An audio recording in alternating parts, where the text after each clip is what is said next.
Commerce students, welcome back to my channel. आज का topic जैसे आप देख पा रहे हैं, difference between equity shares and preference share. चलिए स्टार्ट करते हैं। इक्विटी शेयर का पहला point, equity shares are the ordinary shares of the company representing the part ownership of the share holders in a company.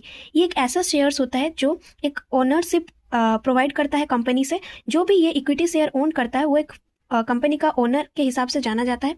Preference share का point 1 क्या है? Preference shares are those shares that carry preferential rights on the matter of payment of dividend and repayment of the capital.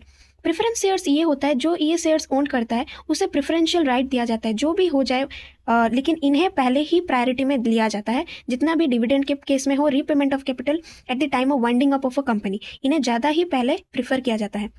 Point 2 of equity share, paid to preference share holder first then to equity holders. इनको बाद में पे किया जाता है, पहले preference share holders को दिया जाता है।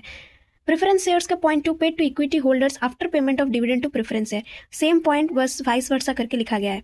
इक्विटी शेयर्स का point 3, rate of dividend is not fixed. Equity shares मतलब इनका डिविडेंड कोई फिक्स नहीं होता।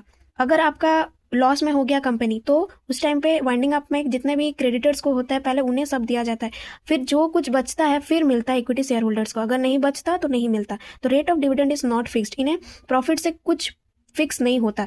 लेकिन प्रेफरेंस शेयर्स का पॉइंट 3 क्या बोल रहा है? Rate of dividend is fixed, इन्हें रेट ऑफ डिविडेंड फिक्स मिलता है। ठीक है, जो भी हो जाए इन्हें फिक्स रेट ऑफ डिविडेंड मिलेगा। प्रॉफिट से जो भी पार्ट उन्हें श्योरली दिया जाएगा। Point 4 of equity shares, if loss no dividend can be given. अगर लॉस हो गया कंपनी में तो इन्हें भारी लॉस हो जाएगा, इन्हें कोई भी डिविडेंड नहीं मिलेगा। Point 4 of preference share, even if loss dividend must be given. मैं बोली ना, इनको बहुत प्रायोरिटी पहले ही दिया जाता है, तो लॉस भी होने से इन्हें डिविडेंड श्योरली मिलेगा। Point 5 of equity shares, not redeemable during the life time of the company. ये एक बार ही जब मिल सकता है, बार बार नहीं मिल सकता। Okay. Point 5, redeemable during the life time of the company. ये रिडीमेबल हो सकता है life time of the company में। Point number 6 of equity shares, they have voting rights. ये इन्हें अगर भी डिविडेंड नहीं मिलता लेकिन इन्हें वोटिंग राइट मिलता है। जनरल मीटिंग जब कंडक्ट किया जाता है कंपनी का तो इन्हें वोटिंग राइट्स मिलता है।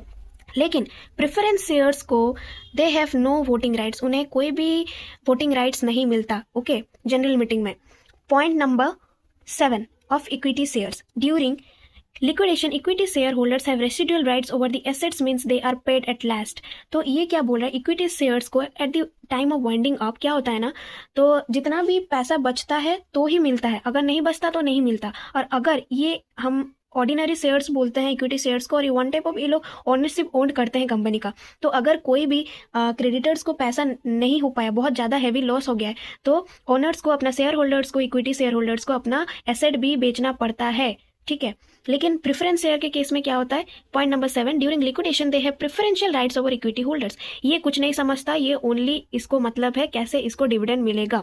ठीक है, इनको प्रायोरिटी पहले दिया जाता है। Eight the time of liquidation of the company, preferential rights over equity holders, इन्हें इक्विटी होल्डर्स के ऊपर माना जाता है और इन्हें सब कुछ भरपाई कंपनी कर देता है। ठीक है, थैंक यू। आज के लिए इतना। अगर आपको मेरा वीडियो इन्फॉर्मेटिव लगता है, do like, share and subscribe to my channel.